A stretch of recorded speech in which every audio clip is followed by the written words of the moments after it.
నమస్తే అండి అందరికీ. Welcome back to my channel. ఎలా ఉన్నారండి అందరూ? అందరూ బాగున్నారా? నేనైతే చాలా చాలా బాగున్నాను. మీరందరూ కూడా బాగుండాలని కోరుకుంటున్నాను. ఈరోజు మన ఛానల్‌లో పెసరట్టు ఎలా చేయాలో చూపించబోతున్నాను నా స్టైల్‌లో. అందరూ ఒకేలాగా చేస్తారు. కానీ చిన్న చిన్న చేంజెస్ ఉంటాయి కదా! వాటితో మీకు చూపించబోతున్నాను. ముందుగా మిక్సీ జార్ తీసుకొని దాంట్లో చిన్న చిన్న ముక్కలుగా చేసుకున్న అల్లం, చిన్న చిన్న ముక్కలుగా చేసుకున్న మిర్చి వేసేసుకున్నాను. రాత్రే నానబెట్టుకున్నాను. పెసర్లు ఒక పావు కేజీ దాకా తీసుకున్నాను. ఒక 1 కప్ అంటే 1 కప్పు బియ్యం కూడా రాత్రే నానబెట్టుకున్నాను. ఇలా బియ్యం వేసుకోవడం వల్ల క్రిస్పీగా వస్తాయి. చాలా టేస్టీగా ఉంటుంది. 1 కప్ అయితే సరిపోతుంది. ఇంకా ఎక్కువైతే వేసుకోకూడదు. మరీ మెత్తగా ఏం చేయకూడదు. కొంచెం బరక బరకగానే ఉండాలి. అలానే మరీ బరకగా ఏం వండకూడదు. మీడియంగా చేసుకోవాలి. ఇంకా సెకండ్ టైం కూడా మిక్సీ పట్టేసుకుంటున్నాను.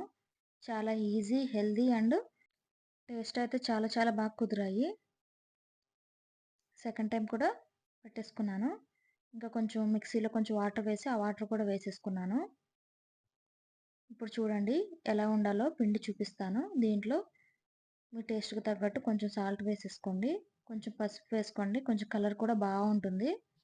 పెసరట్లు ఎక్కువగా గ్యాస్‌ని ఫార్మ్ చేస్తాయి. అందుకనే కొంచెం జీలకర్ర ఎక్కువ వేసుకోండి. టేస్ట్ కూడా చాలా బాగుంటుంది జీలకర్ర వేసుకోవడం వల్ల. ఇప్పుడు జీలకర్ర వేసుకుంటున్నాను. కొంచెం ఎక్కువగానే వేసుకోండి జీలకర్ర.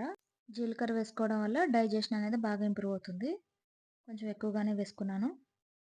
ఇప్పుడు పిండంతా కలిపేసుకోవాలి నీట్‌గా.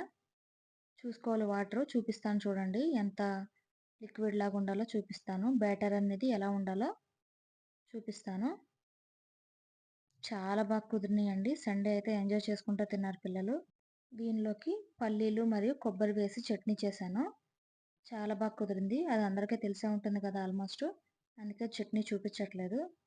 కానీ చట్నీ పర్ఫెక్ట్‌గా కుదిరింది. పెసరట్లు కూడా బాగా కుదిరాయి. చూసారు కదా! కొంచెం థిక్‌గా ఉందని కొంచెం లిక్విడ్‌గా ఇలా అయితే కరెక్ట్‌గా ఉంటుంది. ఇలా చేసుకోండి.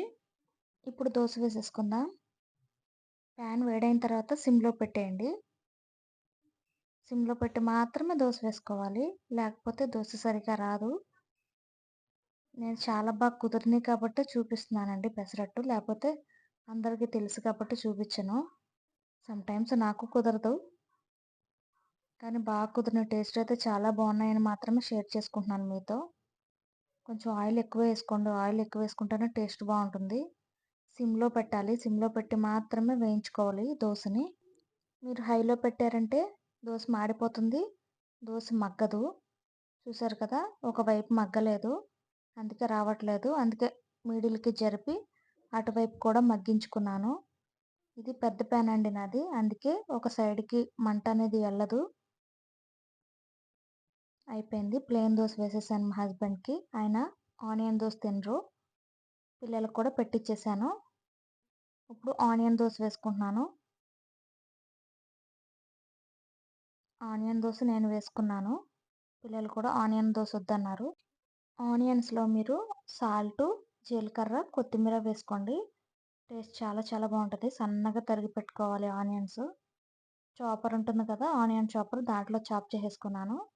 కొంచెం కొత్తిమీర, కొంచెం జీలకర్ర, కొంచెం సాల్ట్ వేసుకున్నాను. పెసరట్టు వేసేసుకొని దానిపైన ఆనియన్స్ అలా వేసేసుకొని ఆయిల్ వేసుకొని చూసారు కదా! అలా స్ప్రెడ్ చేసేయండి. ఆ పిండి పిండిగా ఉన్నప్పుడు వేస్తే అవి స్ప్రెడ్ అవుతాయి అలాగా. అతుక్కుపోతాయి. సిమ్‌లో పెట్టుకునే వేయించుకోవాలి. ఎందుకంటే సెకండ్ వైపు వేయించాం కదా ఆనియన్స్ వేసినప్పుడు. అందుకు సిమ్‌లో పెడితే బాగా ఫ్రై అవుతుంది దోస. నా ఛానల్‌ని అయితే చాలామంది సపోర్ట్ చేస్తున్నారు.